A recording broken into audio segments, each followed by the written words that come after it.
स्वागत है आप सभी लोगों का मेरे चैनल साइंस टू टेक्नोलॉजी में। मैं अनुपम विपुल आप सभी लोगों का स्वागत करता हूं आज के शो फ्यूचर फ्राइडे में। If you want to watch this video in English please click the description, click the first link that will take you to my English only channel. तो आज हम लोग बात करेंगे ग्रिड स्केल एनर्जी स्टोरेज का, और इसमें भी सबसे इंपॉर्टेंट बात रियलिटी वर्सेस फैंटेसी। तो आइए इसे समझते हैं। तो सबसे पहले समझिए प्रॉब्लम क्या है। तो प्रॉब्लम यह है कि हमारे पास अभी के टाइम यानी कि 2025 में दो मेजर रिन्यूएबल एनर्जी सोर्स है, सोलर और विंड। अब रहा बात कि ये समझना बहुत ज़रूरी है कि टाइम इतना बीत चुका है। अगर आप अर्ली 2000s या 2010 तक का भी न्यूज़ ब्रॉडकास्ट रीड देखेंगे, उससे से सोलर और विंड उतना पावरफुल नहीं है। हम लोग वो टाइम क्रॉस कर गए। मतलब कि अब कहीं पे भी डिस्कशन नहीं होता है कि सोलर या विंड में उतनी पावर है कि नहीं। वो पार्ट सॉर्ट हो गया है, डन। मतलब आज के टाइम में और कोई बोलेगा कि ओ सोलर से आप पूरा कंट्री का लोड नहीं चला सकते, सर गलत है। वो आज के टाइम में नहीं। हाँ, आप भले बोल दो कि उसको करने में टाइम लगेगा, बजट वजट होगा। बजट भी एक्चुअली आप नहीं बोल सकते, वो बस एनर्जी स्टोरेज का इशू है। यानी कि सन आपको दिन में दे देगा, विंड 24/7 देगा, लेकिन ये दोनों इंटरमिटेंट है। यानी कि इनका मूड है तो दबा के आपको विंड पावर देगा। सन का मूड नहीं हुआ तो क्लाउड बोलेगा नहीं हम नहीं देंगे बिजली, क्या करिएगा।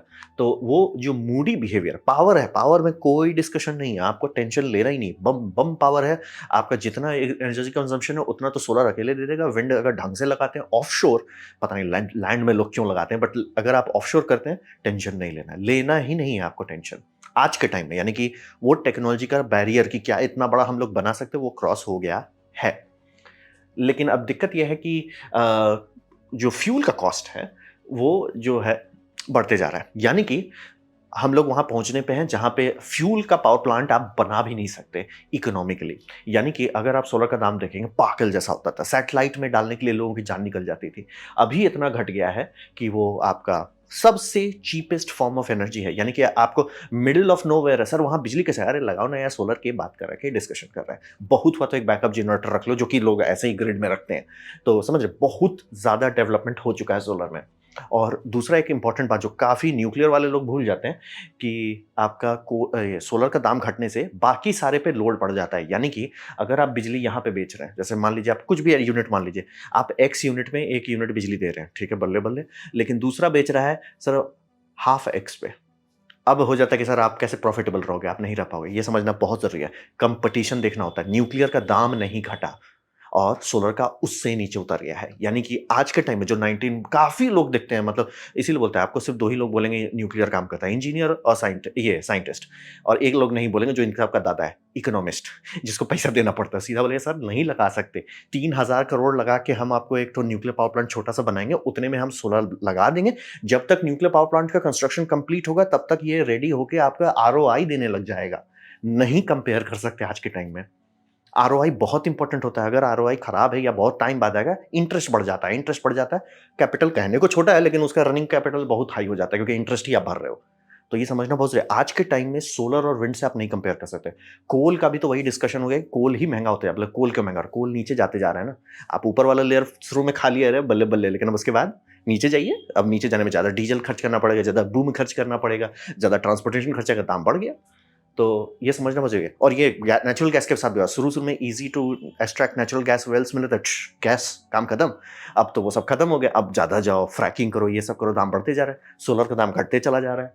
और सेम विंड में भी हो रहा है। विंड थोड़ा पीछे चल रहा है, मैं समझे, सोलर सबसे आगे चल रहा है, विंड थोड़ा पीछे है। लेकिन रियलिटी ये है कि आज के टाइम में को अगर सिर्फ बिजली की बात कर रहे हैं, सबसे इंडिया की भी बात कर रहे हैं, आपको सबसे ज्यादा फिक्स्ड पीवी, आपको सबसे कम पैसे में सबसे ज्यादा बिजली देगा, बाकी सब उससे ज्यादा है। हाँ, सोलर में ही बस ये दिक्कत है एनर्जी स्टोरेज का। अगर आप उसका दाम डाल देते हैं जैसे कि फिक्स्ड एक्सिस फोटोवोल्टेइक और एनर्जी स्टोरेज, तब दाम गड़बड़ा जाता है। स्टोरेज को छोड़ के, मतलब इसीलिए क्लियर करता, पावर के बारे में डिस्कशन आज नहीं किया जाता है। आप अगर इंडिया के सारे रूफ टॉप्स, जितने रूफ टॉप है सब पे सोलर कर देते हैं, डिस्कशन खत्म हो जाता है। तो ये हो गया। और फ्यूल का दाम इतना बढ़ता है। अगर कोयला बहुत सस्ता होता, ऑयल बहुत सस्ता होता तो बात अलग है, वो सब भी महंगे होते जा रहे हैं, तो अब डिस्कशन नहीं है। तो इसका हिसाब ये हो गया है कि हमारा भी मूड है, मतलब ठीक है आपका सोलर और विंड एनर्जी दे देगा, ठीक है, लेकिन उसका मूड पे है। अब प्रॉब्लम है कि हमारा भी तो मूड है। हमारा मूड है कि हमको जब क्रिकेट मैच चल रहा था दबा के बिजली खाएगा स्टेडियम का लैम्प बहुत बहुत बिजली खाता है। हमको नहीं पता कितना, मतलब मेगावाट्स में खाता है। और रहा बात उसके चक्कर में सब लोग टीवी के पीछे पड़ जाते हैं, एक लोड बढ़ जाता है, बहुत सारा चीज होता है। तो हमारा भी अपना मूड है, मतलब समझिए जनरेशन में भी अपना मूड चल रहा है, लोड में भी अपना मूड चल रहा है। तो ये मिसमैच जो है वो मेन इश्यू है। आज के टाइम में कोई आपको नहीं बोलेगा कि अरे सोलर से नहीं कर सकते, विंड से नहीं कर सकते। बात है सर मिसमैनेजमेंट का क्या करोगे? यानी कि मैच कैसे कराएँगे? वो एक सीरियस दिक्कत है। यानी कि जब आप 2015 में कैलिफ़ोर्निया में सोलर लगाने का जो एक बूम हुआ तो कुछ ये किए थे मतलब पॉलिसी चेंज किए थे। थोड़ा-सा डिप आया दिन में जिसको डक कर्व कहते हैं। अभी सब लोग इसको मज़ाक करके बोल रहे हैं कैलिफ़ोर्निया क्रेटर। वो इतना नीचे गिरा दे रहा है कि दोपहर में उनको पावर प्लांट्स बंद करने पड़ रहा है, बिजली इधर-उधर डाइवर्ट करो। अमेरिका उतने अच्छे से इंटरकनेक्टेड नहीं है जितना यूरोप है। इंडिया भी काफ़ी अच्छा इंटरकनेक्टेड है, मतलब कि अगर साउथ इंडिया में हो रहा है कि यार प्रोडक्शन ज़्यादा हो रहा है और मान लीजिए नॉर्थ में कम हो रहा है, ये मतलब नॉर्थ में ये हो रहा है, ओवर प्रोडक्शन हो रहा है सोलर का, वो साउथ में डाइवर्ट किया जा सकता है। पूरा नहीं है लेकिन कर सकते हैं।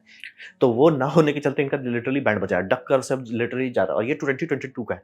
2025 में वो 4 घंटे तक लगभग 2 या 3 घंटे तक बंद, खत्म सर। इतना प्रोडक्शन हो गया। तो वो दिक्कत है। ये समझना बहुत ज़रूरी है। एनर्जी का कोई इश्यू नहीं है, कार्बन फुटप्रिंट का इश्यू नहीं है। विंड में थोड़ा-सा बचा हुआ है, वो भी सॉल्व हो जाएगा। लेकिन मैनेजमेंट नहीं है। बिना एनर्जी स्टोरेज के आप नहीं कर सकते। और ग्रिड चलता कैसे? ग्रिड चलता है इससे। इसका मैंने अच्छा वीडियो नीचे दे दिया, आप लोग देख लीजिएगा। हिसाब ये है कि जब भी आपकी फ्रीक्वेंसी घटती है, गवर्नर जो है वो समझ जाता है कि फ्रीक्वेंसी घट रहा है। वो स्टीम प्रेशर बढ़ा देता है। और स्पीड क्यों नहीं तुरंत घटता है? जैसे मान लिया आप 10 मेगावाट का आप लोड डाल दिए धड़ाक से किसी चीज़ पे, जो कि आराम से एल्युमिनियम से मेल्टर होते हैं, तो तुरंत क्यों नहीं घट जाता है? क्योंकि मास है, कई सौ टन का चीज़ स्पिन कर रहा है। वो उसको स्लो होने में टाइम लगेगा। वो टाइम इतना होता है, मतलब समझिए जो इम्पल्स है 1 मिलीसेकंड का, वो इम्पल्स को वो मतलब 1 मिनट तक बढ़ा देता है। इतना टाइम हो जाता है कि आपका कंप्यूटर अरे! सही में आरपीएम घट रहा है। अरे! सही में घट गया है, यानी ये येलो में जा रहा है। अच्छा स्टीम वाल्व खोलो। तो ऐसे करके आप कॉम्पेंसेट करते हैं, तभी ग्रिड में लोड बैलेंसिंग रहता है। हमारा जनरेशन ऑन डिमांड है। जनरेशन पे हम लोग बुरा है कि ज़्यादा चाहिए कोयला ज़्यादा डाल दो, कम चाहिए कम कोयला डालो, वो ऑन डिमांड है। लेकिन बफरिंग कैसे होगी? बफरिंग होता है स्पिन इनर्शिया के चलते, और स्पिन इनर्शिया सोलर या विंड दोनों में नहीं होता है। ये एक बहुत सीरियस समस्या है। तो है, समस्या है, मैं एकदम क्लियर कर देना चाहता हूँ, समस्या है। लेकिन ये नहीं है कि सोलर से नहीं हो सकता या विंड से नहीं हो सकता, वो पार्ट क्रॉस हो गया है। वो 2015 तक में सबको दिखने लगा था सर, वो हो गया। 2020 में सर लड़ने का आप लड़ सकते हो, बट लाइक सर वो पार्ट सॉर्टेड हो चुका है। बोल रहे हैं मतलब अब ये सिर्फ कोई है जो ज़्यादा स्केल कर रहा है वो हाइड्रो है, लेकिन हाइड्रो लॉन्ग टर्म स्टेबल नहीं है। हर नदी का हालत देख लीजिए, जितने रिजर्वायर है, खासतौर पे जो इक्वेटर के पास है, सबका बैंड बजा पड़ा है। वो लॉन्ग टर्म नहीं है। तो अब बात करते हैं तो स्टोर कैसे करें? तो यहाँ पे आता है पम्प्ड स्टोरेज, जिसके बारे में हम लोग काफ़ी बार बात कर चुके हैं, तो इस बार थोड़ा ओवरऑल कॉन्टेक्स्ट देते हैं। स्विट्ज़रलैंड और इटली में सबसे पहली बार स्टार्ट किया गया था 1900s में। ठीक है, लेकिन उस टाइम छोटा-छोटा था, मतलब बहुत छोटा-छोटा प्लांट्स के बारे में बात कर रहे हैं। लेकिन उसके बाद समझिए 30s में जब बिजली का पूरा वो ग्रोथ होना शुरू हुआ था, इंडस्ट्रियलाइज़र रेवोल्यूशन शुरू हो गया था, तो 30s में बड़े-बड़े बनाना शुरू किए। बहुत बड़े नहीं, मतलब मीडियम साइज़ के बनाना शुरू कर दिया। लेकिन उसके बाद भूत काटा, और भूत का नाम था न्यूक्लियर। सबको लगा न्यूक्लियर सब जो है, लेकिन न्यूक्लियर में एक प्रॉब्लम था। न्यूक्लियर का पैसा तभी आप वापस निकाल सकते हैं जब न्यूक्लियर एक लोड पे कंटिन्यूअसली चल रहा है। जैसे कि आप बना दिए उसको 1.5 गीगावाट का, वो सिर्फ 1.5 गीगावाट ही दे रहा है, तो वो प्रॉफिट देगा। लेकिन आप अप डाउन नहीं करना चाहेंगे उसको। ऐसा नहीं कि कर नहीं सकते, लेकिन नहीं चाहेंगे। मतलब रिएक्टर उस तरह से रिस्पॉन्ड नहीं करता कि अच्छा फ्यूल बच जाएगा, वो तब भी खप ही जाएगा। तो इसीलिए रिएक्टर में जनरली थ्रॉटल जो है आपका काफ़ी टाइट रहता है। कोल में थोड़ा फ्रीडम रहता है, गैस वाले में तो एकदम जी पगलाते रहो। तो वही है कि न्यूक्लियर के टाइम में ये हो गया कि तब बहुत बड़ा-बड़ा प्लांट बनाओ, बात है कि उससे तो वेस्टेज हो जाएगा। रात में ओवरलोड हो ये होगा, क्या बोलते हैं, बहुत अंडर डिमांड हो जाएगा, वेस्ट हो जाएगा एनर्जी। तो सबको आया कि मिनिमम बनाओ, ठीक है? मिनिमम जो है उतना बना दो, और उसका जो रात में एनर्जी होगा वो हम पम्प्ड हाइड्रो में डालेंगे, और दिन में वो जब सरप्लस का डिमांड होने लगेगा तब वो दे देंगे।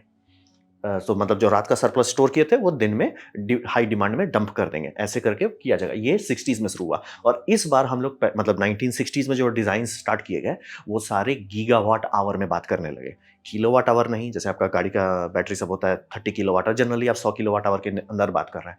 छोटा छोटा डिस्ट्रीब्यूटर सब वाला देखेंगे, वो सब आपका बात होता है 100 मेगावाट, बहुत ज़्यादा बड़ा बता रहा हूँ, उतना मेगावाट आवर में कैपेसिटी में। यहाँ पे गाड़ी खुलने लगा गीगावाट आवर में, 2 गीगावाट आवर, 5 गीगावाट आवर। मतलब डिज़ाइन ऑलमोस्ट ऐसे-ऐसे बनाए जाने लगे कि एक ये ब्लैक स्टार्ट कर दे ग्रिड को, अगर किसी कारण से भूकंप से या कुछ होने से आपका ग्रिड बैठ गया है, ये उठा दे।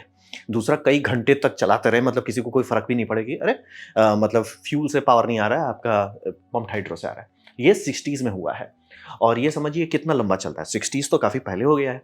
तो हिसाब ये है कि हमारे पास है, ये तब तक चलता है जब तक मेंटेन करें, यानी कि नॉर्मल मेंटेनेंस रिक्वायरमेंट है वो मेंटेन कीजिए, वो चलता रहेगा। और इसमें फिजिकल इनर्शिया है, यानी कि जब ये डिस्चार्ज होता है, ग्रिड वैसे ही बिहेव करता है जैसे आपका नॉर्मल ये क्या बोलते हैं, हाइड्रो डैम बिहेव करता है। तो ग्रिड को एकदम स्मूथ पावर मिलता है बाकी सारी चीज़ का। और ये समझना बहुत ग्रिड इनर्शिया अगर हट जाता है, आपके सर्किट ब्रेकर नहीं काम करेंगे। Circuit breaker in rush current के हिसाब से डिज़ाइन किया गया है, उसी के लॉजिक पे बनाया जाता है। आप उसमें ये क्या बोलते हैं, सिलिकॉन रेक्टिफायर का सिस्टम डाल दोगे, दिक्कत ये होता है कि जैसे उसमें झटका पड़ेगा, सिलिकॉन उतना लोड नहीं दे सकता है। मैग्नेटिक मास है, यहाँ पर आप उम्फ कर दो, वो जो झटका जाएगा, वो झटका नहीं जाएगा सर्किट ब्रेकर ट्रिप नहीं करेगा। ये हो चुका है बहुत बड़ा एरिया टेक्सास का एक ब्लैकआउट करके, क्योंकि सोलर उतना झटका नहीं मार पाया, तो जो आइसोलेशन सर्किट था वो नहीं काम कर पाया। तो मतलब फॉल्ट बहुत कैस्केड कर लिया। तो ये समझना बहुत है, ग्रिड इनर्शिया सिर्फ अच्छा वो लोड बैलेंसिंग के लिए नहीं, उसके बिना हमारा सबस्टेशन नहीं चलेगा। तो फिजिकल इनर्शिया बल्ले बल्ले। अब राउंड ट्रिप इफिशिएंसी ये भी बहुत अच्छा है, 80% पे चल रहे हैं। हम लोग स्टार्ट किए थे 70 से और अब 80 पे हो गया है। राउंड ट्रिप मतलब कि आपने 100 यूनिट बिजली खरीदी, कितना बेच पाएंगे वापस? तो 80 आराम से। मतलब इंडिया में जो बन रहा है वो भी 80 पे ही देता है, कोई टेंशन वाली बात नहीं है। कितना पानी का बात कर रहे हैं, रफली आप बात कर रहे हैं 1 गीगा लीटर में आपको मिलता है रफली 1 गीगावाट आवर। तो हम लोग बस थोड़े बड़े-बड़े पपी हैं। जैसे इसमें चाइना थोड़ा-सा ज़्यादा बह गया। इसमें फ्यूडिंग पंपिंग स्टेशन, पावर स्टेशन करके एक ठो है। पम्प्ड स्टोरेज पावर स्टेशन जो है, ये महाराज का पावर मतलब कितना ऊम्फ दे पाते हैं, 3.6 गीगावाट। और मैं ये क्लियर कर रहा हूँ, जब भी आप इस तरह का बड़ा रेटिंग सुन रहे हैं, कभी भी ऐसा नहीं होगा 3.6 गीगावाट का एक टरबाइन है। कई सारे छोटे जोड़ के बनाए जाते हैं। जैसे आपका हाइड्रो डैम था, सेम लॉजिक है। तो 3.6 गीगावाट बम है। और 40 गीगावाट मतलब इसका रिजर्वायर सैटेलाइट से दिखता है, बहुत ज़्यादा बड़ा रिजर्वायर है। मतलब और ये 2024 में कंप्लीट हुआ। मतलब उनको टेंशन नहीं लेना, ये इतना है कि आराम से सर बड़े-बड़े शहर को बोले, भैया तुम रुको ना, काहे हल्ला कर रहे हो, रुको, रुको। तो ये हो गया। अब आपको पुराना बात करते हैं। Bath county pumped storage station बनाया गया था अमेरिका में, ये 1977 है। बोला 60s में लोगों को भूत काटा, धीरे-धीरे लोग बढ़ाते गए 77 में ये कंप्लीट हुआ है। बाय द वे इसका भी गूगल करिए, ये भी बड़ा वाला है, as in 20 gigawatt hour kind of बड़ा है। तो ये सब हो रहा है। और बाय द वे कुछ लोगों को आइडिया है कि सर लोअर रिजर्व क्यों करते हैं? मतलब कि अगर आपका लक अच्छा है तो समुद्र मिलेगा और यहाँ पे आपको क्लिफ मिलेगा। सर हाइट है, बना लो। वो लोग उसको भी कर लिए। जापान में भी कई सारे वैसे हैं कि क्लिफ है और समुद्र लोअर रिजर्वायर है, क्लिफ ऊपर वाला है, वो भी बना दिया गया। और इसका सबसे बढ़िया बात, नो एडवांस टेक्नोलॉजी नीडेड कि सर हम उसमें सिलिकॉन लेंगे, हम उसमें ये करेंगे, हम सर उसमें ऑप्टिकल गेट लगाएंगे, हम उसमें हर सही करेंगे, दीर्घायी कुछ नहीं सर। टिकट इनको आप बिना सिलिकॉन के बना सकते, यानी कि अगर इंडिया चाहता है कि कोई भी वेस्टर्न सैंक्शन से हमें फर्क ना पड़े, ये हम लोग घर में बैठेंगे बन जाएगा, टेंशन वाली बात नहीं है। बोले 1977 से बनाया जाए, और बड़ा वाला मैं बता रहा हूँ, तो कोई टेंशन वाली बात नहीं है। कोई एडवांस टेक्नोलॉजी। और इसमें सिंथेटिक ग्रिड फॉर्मिंग नहीं होता है, यानी कि अच्छा हम ग्रिड बनाएं, क्योंकि अभी बहुत लोगों को ये लग रहा है कि शायद हम बना सकते हैं ग्रिड फॉर्मिंग मतलब इन्वर्टर से। नहीं कर सकते सर। और बेस्ट केस जो रिसर्चर हैं वो भी कह रहे हैं कि मे बी आप कम कर सकते हैं, लेकिन जीरो नहीं कर सकते, क्योंकि जितने भी आपका इन्वर्टर है वो किसी का सिग्नल पे चल रहा है, कोई सिग्नल होना चाहिए फिजिकल। तो बेस्ट वही है। और इसमें अभी ये जैसे इंडिया में बनाया जा रहा है, ये 250 मेगावाट का एक टरबाइन है। उत्तराखंड में बनाया जा रहा है, बता दीजिए कौन सा है। ये बहुत बड़ी बात है इंडिया के लिए, क्योंकि ये वेरिएबल रोटेशन है। बोलेंगे भैया वेरिएबल स्पीड कैसे कर सकते हो सिंक्रोनस जनरेटर में? तो इसमें वही ट्रिक इस्तेमाल किया जाता है जो विंड फार्म में पहले करते थे, डबली फेड इंडक्शन मशीन। यानी कि इसके रोटर में डीसी डालने की जगह पे एसी डाला जाता है। तो 3 फेज एसी। अब ट्रिक ये है कि आप देखोगे कि आरपीएम कितना है, क्योंकि जनरली पंप ऐसा चाहेगा ना कि आपका हेड प्रेशर बदल रहा है, तो आरपीएम थोड़ा-सा आप चेंज करना चाहोगे। चेंज नहीं कर सकते हो अगर प्योर सिंक्रोनस है। काम करेगा, बस सब ऑप्टिमम हो जाएगा, मतलब आरटीए राउंड ट्रिप एफिशिएंसी थोड़ी-सी घटेगी। लोग करते ही थे, कर रहे हैं, अभी भी कोई दिक्कत नहीं है। मतलब फिर आपको बैलेंस करना होता है कि राउंड ट्रिप एफिशिएंसी बढ़ाने से उतना प्रॉफिट होगा या मतलब मशीन सस्ता रखने से उतना प्रॉफिट होगा। तो किया ये जाता है, स्टेटर जो है ज्यों का त्यों, उसमें कुछ नहीं बदला गया। रोटर बदल दिए, रोटर में आपने 3 फेज रोटर डाल दिया, और रोटर में अब आप इन्वर्टर से बिजली डाल रहे हैं, रोटर में, स्टेटर में नहीं। स्टेटर अभी भी आपको ग्रिड इनर्शिया दे रहा है। उसमें आप स्लिप करंट करने लग रहे हो, यानी कि स्लिप करा दे रहे हो। उसमें 50 हर्ट्ज के जगह आप 55 हर्ट्ज डाल दे रहे हो, आरपीएम बदल जा रहा है, और 60 हर्ट्ज कर रहे हो। इनर्शिया के लिए ज्यों का त्यों है, लेकिन वो आप आरपीएम बदल पा रहे हो। तो ये करके ये ऐसे ही शुरू-शुरू में विंड टरबाइन के साथ कोशिश किया कि उसमें भी ग्रिड इनर्शिया मिले। प्रॉब्लम था कि वहाँ पे ये गियर बॉक्स की बैंड बजा देता था, क्योंकि हवा चाह रहा है कि आप घूमो फ्री में, गियर बॉक्स बोल रहा है नहीं, और आप ज़बरदस्ती का इलेक्ट्रॉनिकली कन्वर्ट कर रहे हो। तो इसमें सबसे बड़ा फ़ायदा होता है कि फुल लोड, जैसे मान लीजिए ये यूनिट है 250 मेगावाट का, तो इसका रोटर में जो करंट डाला है वो सिर्फ 30 या 40%, वो भी बहुत बता रहे हैं, 30 या 40% का आपको एसी टू डीसी कन्वर्टर चाहिए। मतलब एसी लीजिएगा, उसको डीसी बनाएगा, फिर डीसी से 3 फेज साइंड मतलब जो एग्जैक्ट वेव फॉर्म का है वो आप बनाओगे। तो ये इंडिया में अब लगने लगा है, और ये जस्ट प्लांट में लगाया जा रहा है। वो 1 गीगावाट का रेडी हो चुका है, 2 गीगावाट करेंगे, यानी कि ऐसे और कई यूनिट लगाए जाएंगे। 2 गीगावाट का टोटल प्लान है। कैपेसिटी नहीं बता सकते क्योंकि वो एक्चुअली उनमें रिजर्वायर भी काफ़ी बड़ा है और वो थोड़ा नदी से दोनों साइड कनेक्टेड है। तो वो है। ऐसा है बहुत सारे में, ये जैसे क्लोज़ लूप है, बहुत सारा ओपन लूप होता है, यानी कि नदी-वदी से जुड़ा हुआ है। तो ये आप कर सकते हैं। इसमें आपको वेरिएबल आरपीएम मिलता है जो कि एफिशिएंसी और बढ़ा देता है। इसीलिए बोल रहा है कि ये अगर जैसे मैं आज पढ़ा रहा हूँ 2025 में कि आरटी राउंड ट्रिप एफिशिएंसी 80% में आराम से देख सकता हूँ, कल कोई आएगा, "अरे सर 80 तो पुराने वाला आप बता रहे हो, अब 85 है।" तो ये बहुत अच्छा, और ये बोल रहे हैं चलते रहेगा, चलते रहेगा, चलते रहेगा, टेंशन नहीं लेना है। मतलब जनरेटर की भी सर्विसिंग होती है, इसीलिए बहुत सारे जनरेटर लगाए जाते हैं कि भैया 1 ठो चल रहा है, 4 ठो चल रहा है या अभी 4 एक्टिव हो गया है, तो उसमें से 1 ठो को बंद करेंगे, सर्विस करेंगे, बाकी तीनों चलता रहेगा, वो सर्विस हो जाएगा, फिर उसको दूसरे को ऐसे-ऐसे साइकिल करते रहेंगे। टेंशन लेना ही नहीं है। और ये बाय द वे ऑस्ट्रेलिया में किसी के पास बुद्धि आ गया। उनका है कि सर हमारे पास खाली ज़मीन पड़ी हुई है, डाल दिए वहाँ पे सोलर। यहाँ पे माइन था, वो माइन खत्म हो गया, गोल्ड माइन था, माइन खत्म।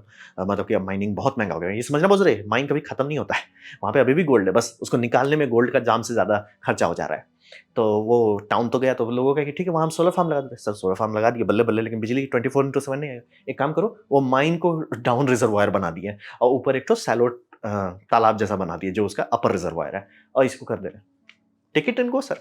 बुद्धि लगा दे रहे हैं। लड़ाई झगड़ा नहीं, हम बैटरी करेंगे वो सब नहीं sir, take it and go. और बाय द वे छोटा सा एक विंड फार्म भी बगल में। आई एम लाइक अगर ऑस्ट्रेलिया ऐसे करने लगे तो आराम से हो जाएगा। और जो हम लोग बैटरी-वैटरी के लिए जो माइनिंग कर रहे हैं, वो सारे माइन भी खाली हो ही जाएँगे एक पॉइंट पे। क्या करोगे उस माइन का? बैटरी बना दो सर, रिसाइकिल। तो ये बहुत अच्छा टेक्नोलॉजी, टाइम टेस्टेड, प्रूवन है। हुलुलुलु नहीं है, रियल वर्ल्ड में है, टेक इट एंड गो है। अब बात करते हैं टीईएस रेट्रोफिट, यानी कि अभी दुनिया में लगभग, एग्जैक्ट नंबर किसी को नहीं पता है, लगभग 2000 कोयल पावर प्लांट्स है। पूरे प्लांट में बात कर रहे हैं, सिर्फ इंडिया में नहीं। चाइना में बहुत ज़्यादा है। तो कोल पावर प्लांट सब जगह है। अब रहा बात की उसमें बहुत सारे को बंद करना ही पड़ेगा, आज नहीं तो कल। इंडिया में डबल कारण से बंद करना पड़ सकता है क्योंकि पानी खत्म हो रहा है, दूसरे केसेस में कोयला महंगा हो जा रहा है। तो ये करना ही पड़ रहा है, और ये समझना बहुत जरूरी है, कोयला महंगा हो रहा है सिर्फ उसके चलते बिजली का दाम क्यों नहीं बढ़ा रहे? बिजली दूसरी जगह से आ रहा है ना सर। अब विंड फार्म लगाए जा रहे हैं, सब लोग अपने छत पे सोलर लगा रहे हैं, तो बिजली का दाम कौन देगा? तो वो, ये बहुत इंपॉर्टेंट बात है कि मार्केट को पूरा देखिए। ओ मैंने सिर्फ कोल का दाम उतना फ्लक्चुएट नहीं हो रहा है, सर सोलर का घट रहा है वो दिक्कत है, विंड से घट रहा है वो दिक्कत है। तो बंद करना ही पड़ेगा, आज नहीं तो कल करना ही पड़ेगा। जैसे 2040 तक में इन कोल पावर प्लांट सिर्फ, मतलब ऑब्वियसली कुछ कुछ तो बैकअप रखा ही जाएगा, लेकिन वो मतलब सरकार मतलब उधारी पे चलाने लगेगी। अब रहा बात कि क्या कर सकते हैं, उतना इन्वेस्टमेंट किए हैं, तो उस सबको बैटरी में बदला जा सकता है। कैसे बदल सकते हैं? उसको थर्मल एनर्जी स्टोरेज कर सकते हैं। तो थर्मल स्टोरेज में बेसिकली कोयला वाला जो आपका बर्ल ग्राइंडर, ये कोयला स्टॉक जो है और कोयला फर्नेस जो है, वो सबको उड़ा दो। वो तीनों को लो, उड़ा दो। बाकी सारा चीज़ रखो, जो पूरा स्टीम साइकिल है, स्टीम साइकिल पूरा ज्यों का त्यों रहेगा। बस वो स्टीम कोल फर्नेस के आने जगह से इससे आने लगेगा, थर्मल एनर्जी स्टोरेज, यानी कि ये ईंटा से। ये ईंटा है ग्राफाइट का, इसमें पाइप में चलता है प्रेशराइज्ड वाटर, और ये ईंटा कितना गर्म होता है, ये टेक्निकली जा सकता है 3000 डिग्री सेल्सियस तक, जनरली इसको 1200 से 1300 तक रखते हैं। और आपको स्टीम चलाने के कोल फर्नेस का भी फायर टेम्परेचर बहुत हाई नहीं रखा जाता, 1600 डिग्री सेल्सियस रखते हैं। अब बाय द वे वो फायर टेम्परेचर है, यहाँ वॉल है उतना 16 है, यहाँ पे चूंकि वो डायरेक्ट टच है, फिजिकल कॉन्टैक्ट है, उतना टेम्परेचर इनके पास डेल्टा बहुत मिलता है। और ये ग्राफाइट ब्लॉक है। ग्राफाइट ब्लॉक अगर आप इसे इनर्ट एनवायरनमेंट रखते हैं, यानी कि प्योर आर्गन एनवायरनमेंट रखते हैं, तो आप उसे 3000 डिग्री सेल्सियस तक भूंज सकते हैं। और गर्म करने के लिए दिक्कत नहीं, बस इलेक्ट्रोड डाल दीजिए दोनों साइड में, मतलब positive negative, low voltage high amp डाल दीजिए, गर्म हो जाएगा। हीटर बनाने का भी जरूरत नहीं, अगर उतना हाई टेम्परेचर चाहिए तो। इनके केस में वो उतना हाई साइज इनको जरूरत ही नहीं है। अगर पानी का जो मतलब actual steam, high pressure steam निकल रहा है, वो बेयरली अगर आपका 600 डिग्री सेल्सियस है, तो 1200 डिग्री सेल्सियस तक कर देना है, उतना काहे लोड लेना है। तो ये आप कोल के जगह पे ये लगा देते हो, यानी कि जब सोलर जबरदस्ती का बिजली बना रहा है, विंड जबरदस्ती का बना रहा है, ये सब में आप डालोगे, बिजली गर्मी करेगी, ये गर्म हो जाएगा, ब्रिक एनर्जी स्टोर हो गया। अब रात हो गया, ये धड़ाक से इसमें आप पानी चलाओगे, ये धड़ धड़ा के आपका स्टीम टरबाइन चलाएगा, आपको फिर से वही मिलेगा, मतलब प्रॉपर इनर्शिया मिलेगा। दूसरा, ये सस्ता है, इंडिया में ये हो रहा है, आसनसोल में एक जगह में किया जा रहा है एक्सपेरिमेंट स्मॉल स्केल पे। तो ये समझिए, इसमें पोल्यूशन नहीं है, आपका जो कोल पावर जो उतना सल्फर ऑक्साइड्स निकलते हैं, उतना बैंड बजाने में वो सब खत्म, पूरा तरह गैस टाइट है, कोई चीज़ दिक्कत नहीं है। और जितना यूज़ आपने इंफ्रास्ट्रक्चर लगाया, वहाँ वायरिंग की है, सब स्टेशन बनाया है, लोगों के लिए शहर बनाया है, सब चीज़ ज्यों का त्यों रहेगा। और आप बोलोगे अच्छा पानी का समस्या हो गया, झारखंड में जाइए, एक जगह है जहाँ पे इंडिया का पहला एयर कूल्ड कंडेंसर इस्तेमाल किया जा रहा है, वो भी समस्या सॉल्व हो जाएगा। आपको सस्ता है, मतलब आधा से ज़्यादा चीज़ बना हुआ है, आप बेसिकली बस एक यूनिट बदल रहे हो। और ये भी हम लोग कर सकते हैं, इंडिया में बहुत सारे कोल पावर प्लांट है, 3-3 जनरेटर चल रहा है, 8 जनरेटर चल रहा है। भैया उसमें से एक को बदलो पहले, टेस्ट करो, सब चीज़ वेरीफाई करो, सब चीज़ हो जाए, उसके बाद धीरे-धीरे यूनिट बाय यूनिट बदलते जाओ, वो कर सकते हैं। हाँ, इसका एक पेनल्टी जो कि आप बिजली को हीट में बदला जो कि 100% एफिशिएंट है। हीट से वापस इलेक्ट्रिसिटी आने में आपका बहुत लॉस होगा। तो ये राउंड ट्रिप एफिशिएंसी 30% से ऊपर ही दे सकता है, लेकिन 70-80 नहीं देगा। ये एक पेनल्टी है, लेकिन सस्ता है। और ये भी वही लंबा चलेगा और मतलब प्री बना हुआ है, आपके सर पहले से बना हुआ है, बना के रखा हुआ है, उसको काहे वेस्ट करोगे? इतना इंफ्रास्ट्रक्चर आपने बनाया है, उसको यूज़ कर लो, काहे वेस्ट करोगे? और रहा बात दिन में बिजली एक्चुअली इतना सस्ता होता है, वही बोला जो डिप होता है, उस टाइम बिजली इतनी सस्ती होती है कि आप खरीद के आराम से डबल प्रॉफिट में बेच सकते हो और इनर्शिया मिल रहा है। तो ये हो गया रेट्रोफिट, जितने कोल पावर प्लांट्स है सबको कीजिए बम बम। और बाय द वे हीट का भी हम आगे बात करेंगे, बहुत सारा और चीज़ भी किया जा सकता है। तो ये रेट्रोफिट है, जो मतलब समस्या है उसका समाधान है। अब बात करते हैं सब लोग का कि हम बैटरी से क्यों नहीं कर देते। अब बात यह है कि बैटरी है जिसे हम लोग कहते हैं फेरेडिक सॉल्यूशन, यानी कि एंड में उसमें रिडॉक्स रिएक्शन हो रहा है। डॉक्टर राजेंद्र सर हमको सिखाएं। तो वही समझिए कि बेसिकली आप हाई तौबा कर रहे हो, इलेक्ट्रिसिटी को ले रहे हो और उसको आप कन्वर्ट कर दे रहे हो। कैपेसिटर नॉन फेरेडिक होता है, वो सीधे इलेक्ट्रिक फील्ड में स्टोर करता है। अब ये डीसी के लिए बहुत बढ़िया है, आपको डीसी चाहिए, बल्ले बल्ले, इससे बढ़िया कुछ है ही नहीं। और इसका हाई राउंड ट्रिप एफिशिएंसी होता है, यानी कि ये 94 95 चलता है, मतलब कि आपको हाई 90s में ही बात करोगे। आप 92 से नीचे जा रहे हो तो सर कुछ गड़बड़ है। तो 90s आप मान के चलिए कि 90 अच्छी एफिशिएंसी है। और ये बहुत अच्छा है स्मॉल स्केल के लिए, यानी कि आपका इलेक्ट्रिक व्हीकल हो जाए, हाउस हो जाए, ऑफ ग्रिड यूनिट हो जाए, वो सब के लिए बल्ले बल्ले है। लेकिन ये स्केल नहीं करता है। आप जहां मुंह खोल के बोले कि हमको गीगावाट आवर चाहिए, 200, ये मतलब 200 छोड़ ज्यादा हो गया, देश को 200 चाहिए होगा आपको, मतलब एक एक यूनिट अगर आप बोलते हो कि हमको 10 गीगावाट आवर का चाहिए, ये नहीं स्केल करता है। क्योंकि इसमें पहली बात इनर्शिया नहीं है, यानी क्या कि जबरदस्ती का इन्वर्टर पे आप मेहनत कर रहे हो और इन्वर्टर का दाम भागते जाएगा। और वो भी मतलब है ही नहीं, फिजिक्स में नहीं है। जैसे एक होता है ना, बहुत सारी कंपनी, कार कंपनी कोशिश कर रही है कि हम स्टीयरिंग व्हील को ड्राइव बाय वायर कर देंगे, मतलब कि वो फिजिकली नहीं कनेक्ट करेगा, वो हम वायर से करेंगे और उसमें फीडबैक लूप रहेगा ताकि आपको फीलिंग आता रहे। इसलिए सर लैग तो रहेगा ही उसमें, क्योंकि लाइट स्पीड से तेज नहीं आप चल सकते। और मैकेनिकल जो कनेक्शन है वो लाइट स्पीड पे चल रहा है, मतलब उसमें ऐसे डायरेक्ट लिंक्ड है। तो इनर्शिया आप हटा दिया, वो दिक्कत होगा। दूसरा, fundamental degradation of energy carrying capacity होगा ही, यानी कि आप बैटरी लिया, फर्क नहीं पड़ता कितना टाइम में होगा, लेकिन होगा ही। आपने यहाँ लिया 100, मैंने मान लीजिए आपका 10 गीगावाट आवर का है, वो धीरे धीरे कुछ साल के अंदर, कुछ साल भी बहुत बता रहा हूँ, कुछ साल के अंदर हो जाएगा, अच्छा सर 8 ही गीगावाट आवर निकाल सकते हैं, फिर धीरे धीरे वो घटते जाएगा। और ये हर में होगा, मैं क्लियर करता हूँ। हम लोग यही कोशिश करें कि ये लंबा हो जाए, मतलब कि जहाँ बैटरी आपका 5 साल में बोल जाता है, वहाँ पे कोशिश करें 15 साल चले। और बेटर केमिस्ट्री कर रहे हैं कि 25 साल चले, लेकिन वो बोल ही जाएगा। 1977 में बना के आप अभी तक चलाते रहें, वो नहीं होगा, वो नहीं होगा सर। ये लॉ ऑफ फिजिक्स लेवल पे, इसीलिए बोल रहा हूँ, वो फेरेडिक सोल्यूशन है, कोई भी केमिस्ट्री में यही होगा। तो वो नहीं बदला जा सकता, प्लस आपको इनर्शिया भी नहीं मिल रहा है। तो इसमें हो क्या रहा है, ट्रिक ये हो रहा है ना कि आपको लो कैपिटल देके थोड़ा लालच दिया जा रहा है। जैसे काफी लोग का, अच्छा पंप्ड हाइड्रो बनाने में टाइम लगता है, ये बात एकदम सच है, सर्व सत्य है, लेकिन वो बनाओ और भूल जाओ, भूल नहीं जाओ, मतलब मेंटेनेंस करो, लोगों की जॉब रहेगी, वो तो अच्छी बात है। यहाँ पे कि अरे कर लो हो जाएगा, इसलिए सर वैसा नहीं होता है। बनाने के बाद आपका ओपेक्स मार डालता है, यानी कि ऑपरेटिंग कॉस्ट सबका मार डालता है। बोले ऑपरेटिंग क्यों, खपत हो रहा है ना सर आपका, बैटरी बैटरी कंज्यूमेबल है। और इन्वर्टर ये सब लार्ज स्केल में, वो इन्वर्टर का दाम बहुत बहुत होता, बहुत ज़्यादा होता है, बहुत ही ज़्यादा होता है। और उतना देने के बाद भी आपको इनर्शिया नहीं मिल रहा है। तो बोलेंगे अरे इसको तो ऑस्ट्रेलिया यूज़ कर रहा था ग्रिड फार्मिंग के लिए। ओह नहीं, वो कर रहे थे कि सर हमारा ग्रिड है, ग्रिड पे जब ओवरलोड हो रहा है, जनरेटर बोल जा रहा है कि सर हमारे पे इतना ही पावर है, स्टीम बोल रहा है भैया हम इतना ही दे सकते हैं, वो जो स्पाइक जा रहा था, स्पाइक को ठंडा कर रहा है, ग्रिड नहीं बना रहा था। तो ये समझना बहुत जरूरी। बैटरी सुनने में बहुत अच्छा और है, बहुत अच्छा टूल है, राइट जगह पे। आप इलेक्ट्रिक व्हीकल में बनाइए या घर के लिए कीजिए, ऑफ ग्रिड कीजिए, बल्ले बल्ले। आप इससे ग्रिड में जाएंगे, इनर्शिया नहीं होने का पहला तो सारे सब स्टेशन की बैंड बजेगी कि भैया हम कैसे इसको ट्रिप करें, जब करना चाहिए क्योंकि शॉक करंट नहीं है, बहुत सारा दिक्कत होगा, बहुत सारा फचांग करना पड़ेगा।